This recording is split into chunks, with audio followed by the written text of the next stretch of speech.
ભરૂચ જિલ્લાના વાગડા તાલુકાના સારણ ગામે થયેલી ₹30.85 લાખની ચોરીના ગુનાનો ભેદ ગણતરીના દિવસોમાં ઉકેલી ભરૂચ લોકલ ક્રાઇમ બ્રાન્ચની ટીમે દાહોદ જિલ્લાની ચોરી કરતી ટોળકીનો એક સાગીરતને ઝડપી પાડ્યો છે. ભરૂચ જિલ્લા પોલીસ અધિક્ષક મયુર ચાવડાએ મિલકત સંબંધિત ગુનાઓનો ભેદ ઉકેલવા સૂચના આપી હતી. આ સૂચના અનુસાર એલસીબીના પીઆઈ એમપી વાડા તથા વાગડા પીઆઈ એસડી ફુલતરિયાના માર્ગદર્શન હેઠળ ટીમો બનાવવામાં આવી હતી.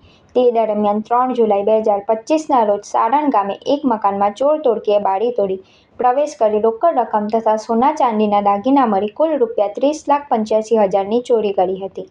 એલસીબી ટીમે સ્થળ પર તપાસ કરતા પીએસઆઈ ડીએ તુવરની ટીમને હ્યુમન ઇન્ટેલિજન્સ અને ટેકનિકલ સર્વેલન્સ દ્વારા જણાયું હતું કે દાહોદ જિલ્લાના ગરબાડા વિસ્તારની ટોળકી આ ઘરફોડ ચોરીમાં સંડોવાયેલી છે. જેના આધારે એલસીબીની ટીમે ગરબાડાના આંબલી ખજુરિયા ગામેથી મુખ્ય આરોપી વિજયભાઈ દીપાભાઈ પલાસને ઝડપી પાડ્યો હતો.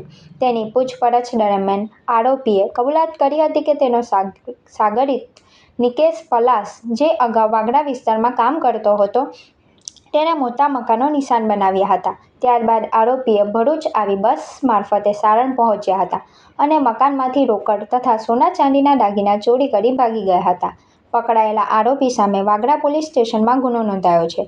પકડાયેલા વિજય દીપાભાઈ પલાસે અન્ય 3 આરોપીઓ નિકેશ જવસિંગ પલાસ, અરવિંદ મળિયા મીનામા અને શિવરાજ ધારકા પલાસની પણ સંડોવણીની કબૂલાત કરી હતી.